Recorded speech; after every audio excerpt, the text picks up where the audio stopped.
Assalamualaikum warahmatullahi wabarakatuh. Masih bersama Ibu Tri ya. Jadi kali ini kita akan belajar tentang kapasitor. Kapasitor ini masih dalam pokok bahasan listrik statis. Oke, kita mulai aja ya. Oke, jadi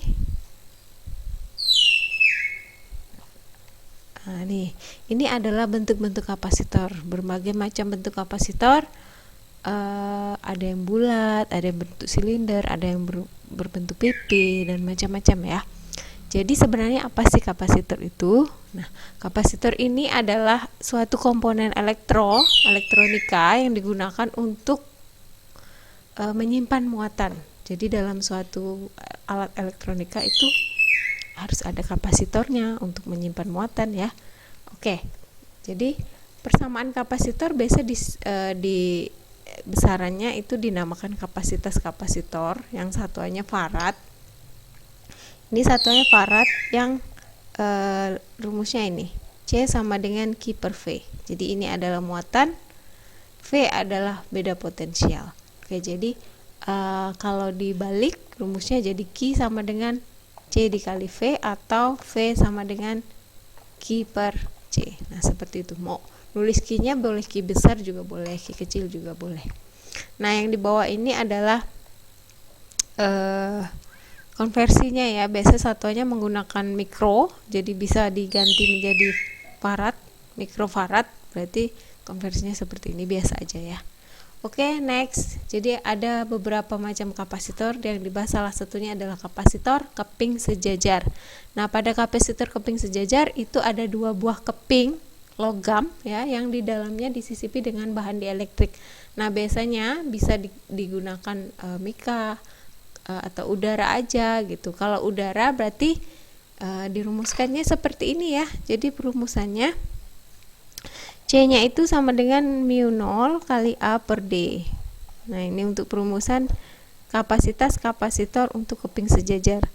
Epsilonnya itu adalah permitivitas vakum ya, biasanya permitivitas udara yang nilainya 8,85 kali 10 pangkat minus 12. Ini dalam SI. Kemudian A-nya adalah luas nih, luas penampang ini ya. Kemudian untuk D-nya adalah nih, jarak antara keping. Oke, paham? Kita next. Jadi yang ketiga itu rangkaian kapasitor. Rangkaian kapasitor itu ada dua macam ya, ada yang seri, ada yang paralel, ataupun bisa dicampur. Nah kita akan bahas yang seri dan paralel. Oke, ini tidak jauh beda dengan pada saat kita membahas tentang apa kemarin, hambatan ya. Rangkaian hambatan yang seri paralel ini hampir sama aja, konsepnya itu sama, cuma nanti perumusannya beda karena rumus kapasitas kapasitornya adalah apa? Q per V. Nah ini harus selalu diingat ya, ini harus selalu diingat. Oke, jadi jika ada tegangan atau sumber tegangan atau beda potensial di sini dialirkan ke kapasitor, maka kapasitor di sini kalau secara seri maka muatannya akan sama ya, muatan sama kalau dirangkai seri. Nah seperti ini, berarti muatan nanti di sini, kemudian di sini Q1 misalnya, ini Q2, di sini Q3 itu sama dengan Q, atau kita bisa tuliskan jadi Q-nya itu sama dengan Q1 sama dengan Q2 sama dengan Q3, atau Q-nya sama.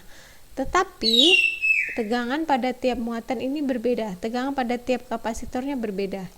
Jadi kalau saya beri nama di sini titik A, di sini titik B, di sini titik C, di sini titik D, maka di sini yang di C1 VAB, di C2 VBC, yang di C3 namanya VCD. Nah V-nya ini akan beda. Jadi nanti V-nya ini adalah jumlah dari semua tegangannya. Jadi V-nya sama dengan VAB ditambah VBC ditambah VCD. Bisa kita masukkan, berarti V itu sama dengan ya Q per C. Jadi bisa kita masukkan ke persamaan, jadi Q per C seri sama dengan Q1. Boleh ditulis Q1 Q aja lah karena Q-nya sama ya. Q per C1 ditambah Q per C2 karena VBC di C2 ya, ditambah Q per C3. Jadi kalau seperti ini Q-nya bisa dikeluarin, CS sama dengan Q-nya bisa dikeluarin, baru 1 per C1 ditambah 1 per C2 ditambah 1 per C3.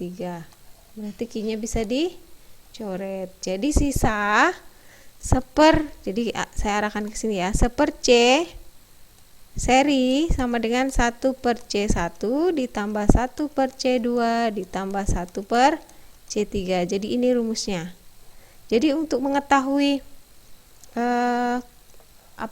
muatannya bagaimana Bu? Ya udah tinggal muatannya Q-nya itu karena Q-nya sama ya, Q1, Q2, Q3 sama, berarti tinggal kaliin aja C seri dikali dengan V, seperti itu.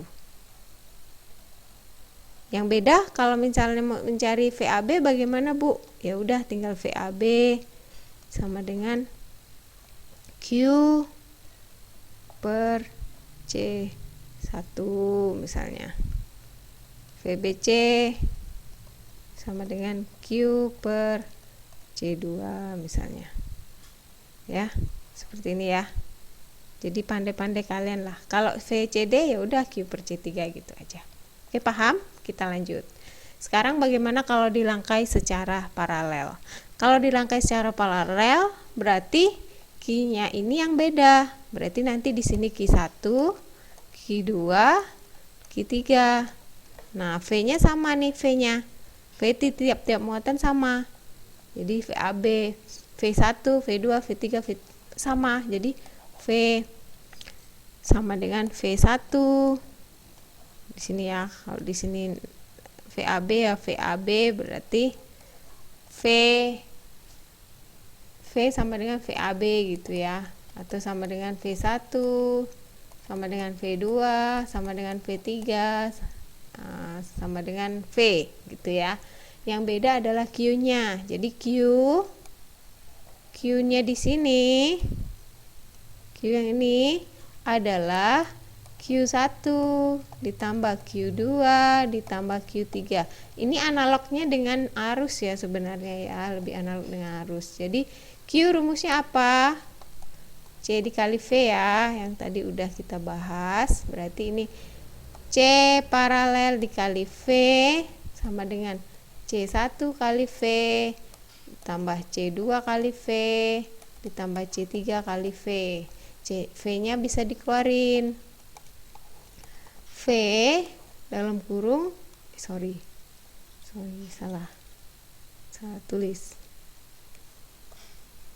Nah.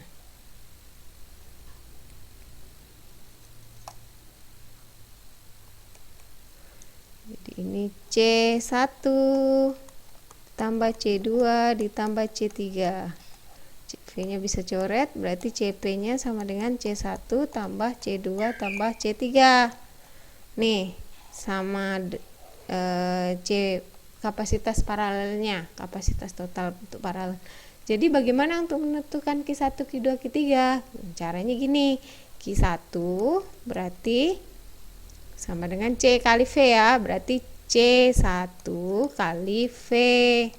Q2 VAB ya, saya kasih namanya VAB karena VAB sama dengan V. Q2 C2 kali VAB, VAB nya sama dengan V. Q3 C3 kali VAB juga. Oke, paham? Oke, sekarang kita coba. Oke, energi potensial kita singkat aja ya. Jadi W nya itu sama dengan setengah CV kuadrat. Nih, ini untuk energi potensialnya. Oke. Kemudian di soal, coba kalian nanti kerjain soal ini. Soal ini kalau dikasih ini berarti kita buat ini paralel dulu ya. Nah, ini saya bantu sedikit. Ini buat paralel dulu, berarti gini. Ini C, ini nanti C paralelnya. Kita gantinya menjadi seperti ini. Nah, kalau kita gambarkan seperti ini ya. Ini VS. berarti ini C1, berarti ini paralelnya, penggantinya. C paralel baru diserikan, baru dapat C total. Nih. Berarti C totalnya itu diserikan. Ya. C1 dengan CP. Oke, kemudian yang untuk muatan total, ya udah muatan total berarti tinggal Q-nya sama dengan C total kali Vs di sini. Kemudian muatan pada tiap-tiap kapasitor, berarti muatan Q di sini sama, Q di sini dengan Q di sini sama. Berarti untuk C1 muatannya sama dengan yang di B. Nih. Kemudian untuk yang C4, C2, C3, C4 ya udah carinya gini.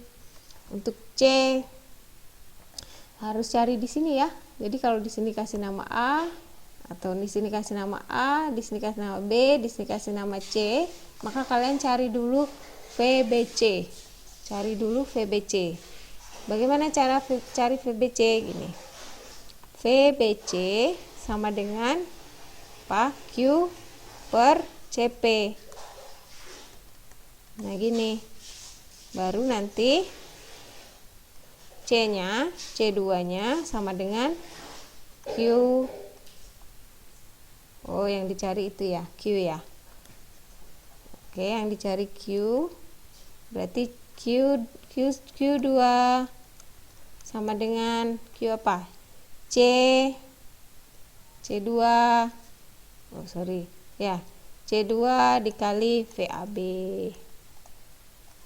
Q3 C2 C3 kali VAB.